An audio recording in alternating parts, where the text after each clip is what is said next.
Have you ever thought that the life we live is something we chose for ourselves? Just imagine for a minute that we choose our parents, family, country, level of well-being, and all the joys and trials we experience in this life. Sounds like science fiction, doesn't it? Then why do souls choose parents knowing they will mock them and give them a terrible childhood? To answer this question, you need to look at this issue more broadly.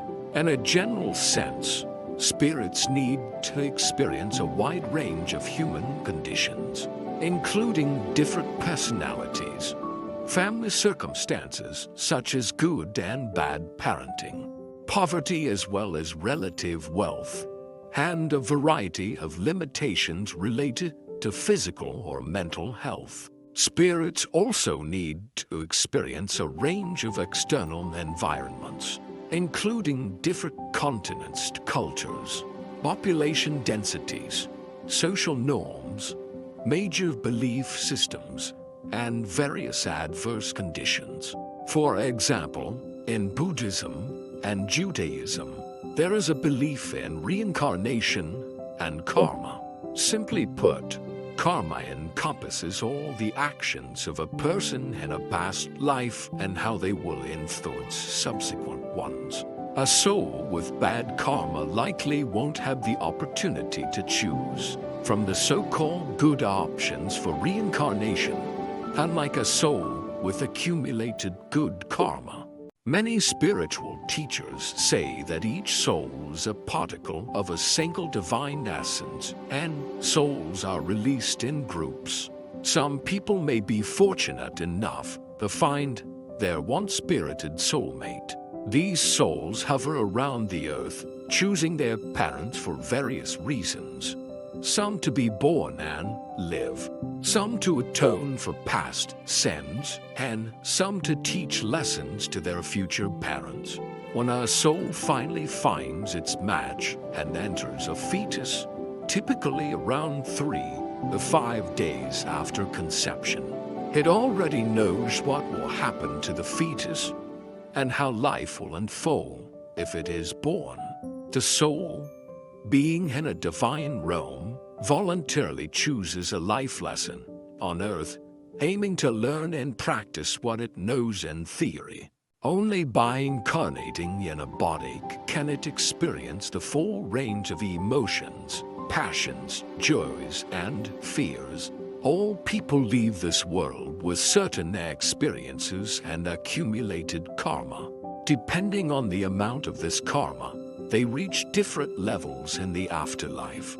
In esotericism, there is no concept of heaven and hell as in Christianity. Instead, there are simply levels.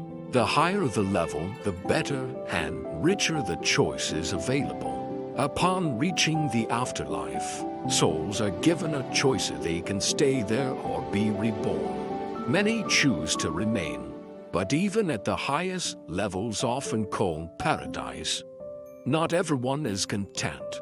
The soul retains its character, disposition, sense of humor, and other traits inherent in a living person, but it lacks earthly pleasures. Souls often choose to return to earth to enjoy these pleasures, preferring to be born into rich families or royal lineages in stable, developed countries. Souls at lower and middle levels strive to return to earth mainly to atone for their sins, realize their potential, and reach a new level. They are often born into challenging conditions as infantile families or war-torn countries. Some children are born to re-educate their parents, fulfilling a specific mission. Everyone has a unique mission that brings them into this world. One must be cautious. A child from a higher level who is born into a rich family may quickly become accustomed to luxury, succumb to temptations, and by the end of life, find themselves at a lower level due to the sins committed. Conversely, a child from a dysfunctional family who fulfills their earthly duties may elevate their soul to a higher level in the next reincarnation. The highest level, which all souls theoretically strive for, is the ultimate level. Souls at this level, even when born in bodily form, remember all their previous lives. Many children under 5 to 7 years old recall past lives, but then forget as they age. These souls can leave the earthly realm and return at will, though such individuals are rare. Sometimes a soul incarnates on earth and then quickly returns, resulting in a child's death. From an earthly perspective, this seems cruel and is deeply mourned by the parents. However, the soul knows it has taught a lesson that will elevate the parents spiritually. This, too, is part of the soul's earthly mission, chosen voluntarily in the divine realm. Today, there are many testimonies of young children who remember who they are and where they came from. These children seem to know everything about the world of souls, as described in books by famous experts. Many mothers have noticed that their small children seem to partially remember details about their origins, how they chose their mother, and other small details. I will share some of the most memorable stories about children's amazing memories before birth. These are the incredible stories children told their parents. Around 7th month of pregnancy, I was very curious to know whether the baby would be a boy or a girl. During the ultrasound, my baby did not want to reveal this secret to us. Then he came to me in a dream and said, "I am a boy. No need to take me on ultrasound anymore. I do not like it. Boy am I. Boy, I immediately believe in this dream, convinced that the soul of the child was really speaking to me, and I no longer worried about the baby's gender. I knew a boy would come into the world. At the age of 2.5 years, the girl Katya told her parents that 2 more boys had chosen her mother and father along with her, but one was not allowed to choose these parents, and the second was told to prepare. A year later, the woman had a miscarriage and lost a boy. 2 years after that, they gave birth to a healthy son. They remembered their daughter's prediction and shared it with us. I gave birth to my second daughter at the age of 43, which was unexpected because, for medical reasons, conception was deemed impossible. And what a miracle! Now she is 3 years old, and my eldest daughter is 18 years old. In the early stages of pregnancy, when the sex of the child was not yet recognizable, I had a dream in which my late godmother arrived with a suitcase. I met her at the station and asked, "Are you staying with us for a long time?" She replied, "Yes, for a long time." After that dream, I realized I would have a second daughter, which an ultrasound later confirmed. Perhaps the soul of my godmother moved into my child. Or maybe it was a hint about who would be born. My mother, my godmother's sister, says that my daughter shares many traits with her sister. My son told me, and he was 5 to 6 years old, that he chose me because I was kind to cleanse my soul. He said he was near me long before conception. He mentioned that not all children remember this, but some do. 2 years ago, I worked in a large retail chain, and a woman in the bakery section shared a story with me about her sister's daughter. Denise said she chose her parents herself. She chose her mother immediately, but took a long time to choose her father. She mentioned that she had lived in France and spoke French. When she was 2 years old, she heard a song in French, stood still, and listened intently.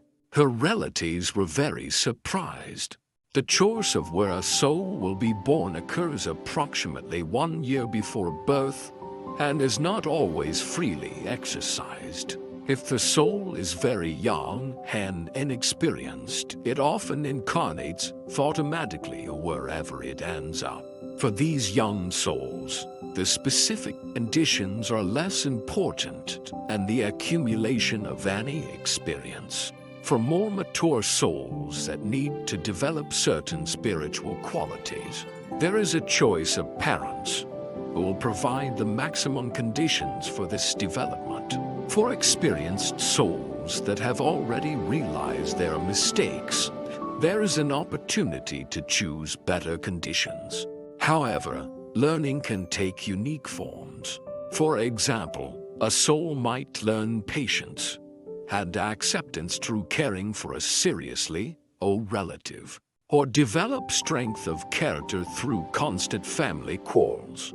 A soul that has sinned with greed and a past life might be incarnated in a large, poor family where they need to share, while a soul that has done many good deeds might be born in excellent conditions with understanding and supportive parents. Sometimes the soul's focus is not on specific parents, but on a particular place or time of birth. In such cases, the fate of that soul might develop in a way that it grows up without parents, with complete strangers playing important roles in its life. Children choose their parents to come to Earth and receive the lessons they need on the path of evolution for further development. I foresee the question, how? What about abandoned children who have no parents or whose parents are drunkards? What can they teach a child? Put down the surveyor and look deep into your consciousness. This is a lesson in independence. Fate either punishes or rewards a person. After going through such a difficult school of life, he will become 10 times wiser and stronger than many.